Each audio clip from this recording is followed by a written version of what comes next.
प्रांतीय अध्यक्ष। हमारी लंबित और जायज़ मांगें जो 3 सूत्री है सर, जो बहुत छोटा सा है।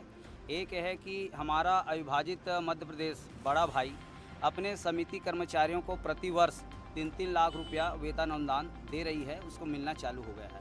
और हमारे सेल्समैन भाई हैं, जैसे एक ट्रक चावल आता है उसको हज़ारों बार तौलते हैं तो धान की क्षति होता है, शॉर्टेज होता है, उसके लिए भी प्रति माह जो 3-3 हज़ार रुपये दे रही है। तो हम चाहते हैं कि हमारे आदरणीय सम्माननीय विष्णुदेव साय जी की साएँ हमारी जो मांग है वो प्रबंध के अनुदान को उसको पूरा करें। चूँकि 2020 में आंदोलन में पहुँचे हुए थे डॉक्टर रमन सिंह के साथ में, माननीय मुख्यमंत्री अभी साय जी है जो उस समय भारतीय जनता पार्टी के अध्यक्ष थे, उसने हमारी मांगों को जायज़ बताया था और सरकार आने पर हमारी मांगें पूरा करने की बात कही थी।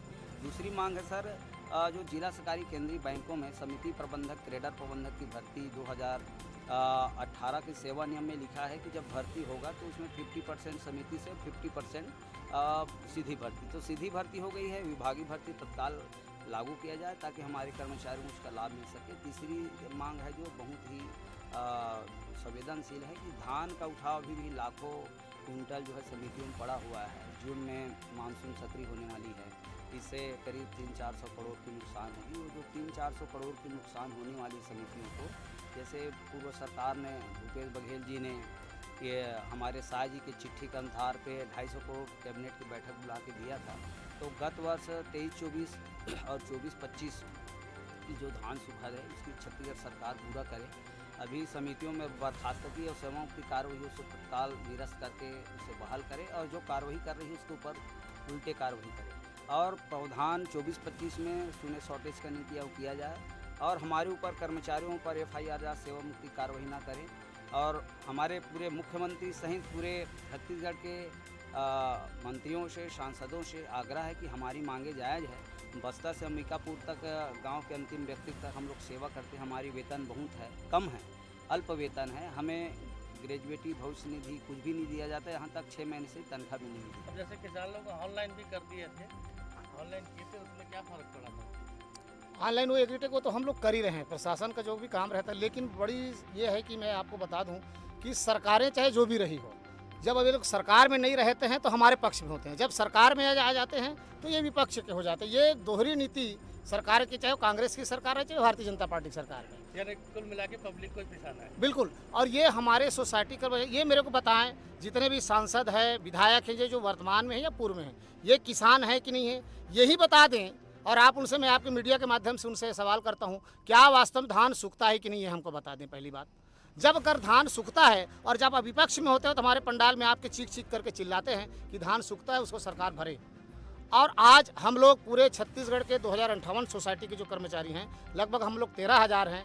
इसी बात को लेकर के आज हम लोग तूता धरना स्थल से हम लोग मंत्रालय घेरने जा रहे थे, लेकिन शासन की ये तगड़ी व्यवस्था के कारण वहाँ बैरिकेड्स लगा के रखे थे।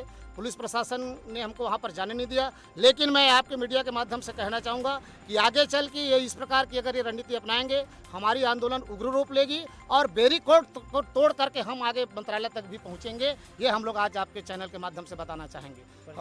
ईश्वर श्रीवास, प्रदेश महासचिव छत्तीसगढ़ सरकार। शाह जी के आदेशानुसार ये अंतर्विभागीय कमेटी 6 महीने पूर्व बना था, उसका अता पता नहीं है। तो ऋचा शर्मा अपर सचिव जी ने भी लिख के दिया था कि 1 महीने बाद धान नहीं उठता है तो सुखद सरकार को देनी पड़ेगी करके।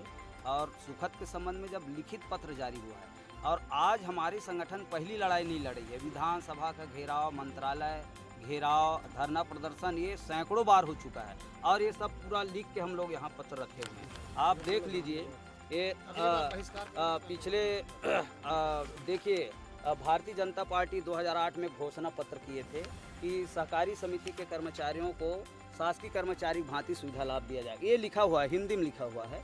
इसके बाद आपको ले चलते हैं 2010 में सरकार ने हितेश दोषी का कमेटी लागू किया था। ये लिखा है कि छत्तीसगढ़ सरकार जो है 40 करोड़ रुपया समिति को प्रबंध के अनुदान दिया जाए। और ये 2018 में आंदोलन हुआ था वहाँ ईदगाह भाटा में। उस समय माननीय मुख्यमंत्री डॉक्टर भूपेश बघेल जी थे। उस समय 2018 में भी ये 2200 करोड़ रुपया देने के बाद शासन ने लिख के दिया था, वो भी ठंडे बस्ते में चली गई है। भारतीय जनता पार्टी के अध्यक्ष से हमारे विष्णुदेव साय जी उसने भूपेश बघेल जी को चिट्ठी लिखा था कि धान सूखता है 72 घंटा माप नहीं उठाए हो, ऐसा करके पत्र लिखा था।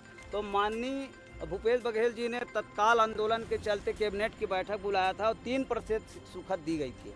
आप देख रहे हैं। आगे चलिए 2020-21 में जब आंदोलन हुआ बूढ़ा तालाब पर, तो माननीय पूर्व जो भारतीय जनता पार्टी के प्रदेश अध्यक्ष थे आदरणीय विष्णुदेव साय जी पहुँचे थे। डॉक्टर रमन सिंह विपक्ष के नेता थे उस समय, वो भी मंच में पहुँच के हमें घोषणा किया था कि आपकी मांग जायज़ है, भारतीय जनता पार्टी आएगी तो हमारी मांग पूरा होगी।